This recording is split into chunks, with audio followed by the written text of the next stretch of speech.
From its location on the edge of the city, the North United Methodist Church in Indianapolis boasts a number of global ties. Joseph, please come up here and join me as we welcome you. None are closer than those to Kenya. As you know, we've been praying with and for you and for the people of Kenya. It helps us to know a little bit from you. How are things now? The honored guest told of the deadly post-election violence in his country. Of course, we see at the peak the leaders have made some kind of agreement, but down in the grassroots, it's still smoldering. The Kenya connection traces back almost 2 decades to one couple from this congregation. In recent months, Joseph and Sarah Ellen Mamlin have brought them news from the front lines of a distant conflict.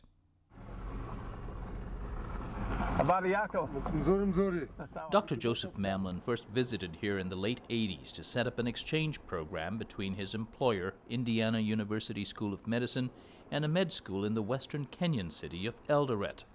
He returned a decade later to a worsening AIDS problem here and decided to stay on and set up a small HIV clinic, or so he thought. It grew to where I had 1,500 patients out of this one room, and they were just lying all around on the ground. We had the largest village-based HIV clinic in Kenya, and we were just working out of this one room. And then I was home visiting my children and grandchildren years ago, and someone called my wife and asked to meet her at JCPenney at a shopping mall. And she just anonymously handed her a check and said, "Joe needs a clinic." And this is what you see here. This is all from an anonymous donor in Indianapolis from the church. We had the National Minister of Health and the U.S. Ambassador here dedicating, but that's not the real dedication. Here I see a beautiful lady coming by here. Hey, Rose. This is Rose Biergen. She's Fred. She's one of the very first patients I treated here many years ago. And I'm the one looking sick now instead of her. And, but she was essentially dying with PCP pneumonia. She was almost a dead woman. Today she runs the clinic's outreach program. The miracle of her recovery began in this pharmacy. It's well stocked with antiretroviral drugs for HIV, thanks to a major grant from the U.S. government's President's Emergency Program for AIDS Relief, or PEPFAR. Look what we have here. This is PEPFAR in action. People who've been in this business and watching people die in Kenya will walk in a room like this, they will cry. To see this umbilical cord to life made available by the American people, free of charge for all of these patients, is a miracle. And it's just simply wonderful. Today, some 60,000 patients receive care in 18 regional centers. Mamlin notes only 2 American doctors work alongside several hundred Kenyan colleagues and staff, a staff so dedicated, he says, that many were on the front lines of emergency care during the turmoil. None of the acrimony from the ethnic violence that followed December's elections spilled into the compounds of their clinics. I think in the organization, we didn't have any inciter who could come and incite us to fight. We work as one.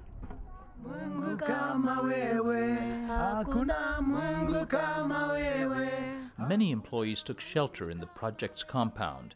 Even though they were from tribes fighting each other on the outside, they drew on faith to stay together inside. We had a group, a Christian group. We had prayers. We had to sing together. We had to pray together. That united us, that we could not rise against one another. We need to believe that we can have peace back, and we need it. We had hope.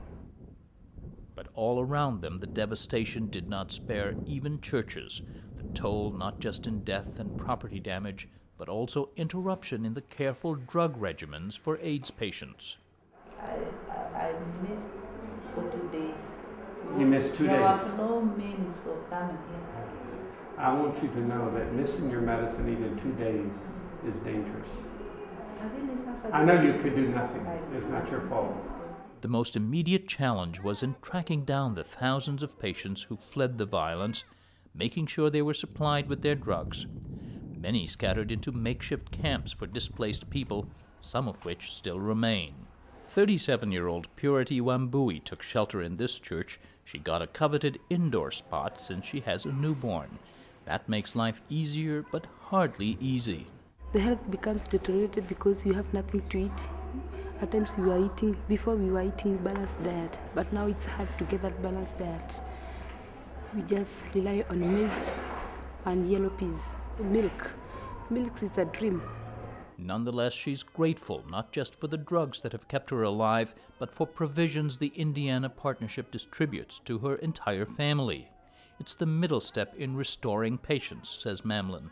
When I first pick up a patient who's wasted, they look up at me, and you can tell even if they say nothing, they just want the drug so they can live. And about 6 or 8 weeks, when they see they're living, they kind of look back at you and say, I'm hungry.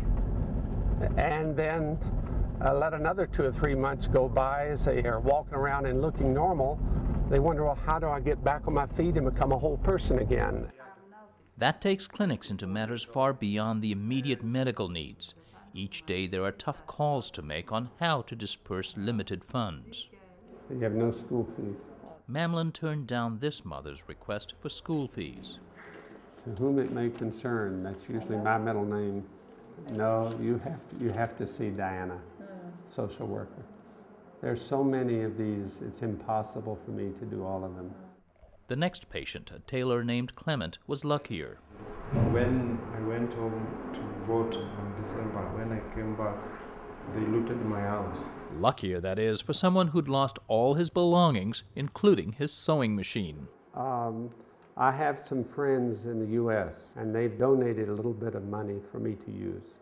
So I'm going to qualify you for that, and I will get you a machine, and I'll get you materials to get back in business. Thank you, sir. Thank you. Do you want to reconstitute immune systems, or do you want to reconstitute lives? And those are two totally different problems. And we've decided to go after lives. We're taking care of the poorest of the poor. It's a choice that may be rooted in faith, but faith is a matter Mamlin does not share publicly. I have much more concern about what needs to be done as an expression of whatever faith system we have. I guess I'm raised in a tradition that tends to avoid putting things like that on your shoulder. There's a wise old church leader who said, preach the gospel and if necessary, use words. Back in Indianapolis, Pastor Armstrong says what began as a public health program has also spawned numerous exchanges between worship communities here and in Kenya. For the Hoosiers, he says, it's widened their understanding of a distant land and a complex epidemic, and it's helped them spiritually. Who are the people you want your children to learn the Christian faith from? The Mamlins would be at the top of that list. And so for us to be able to find some way to be alongside them in their journey not only was a way for us to strengthen our friendship, but also for us to deepen our own faith. For Religion and Ethics News Weekly, this is Fred DeSam Lazaro.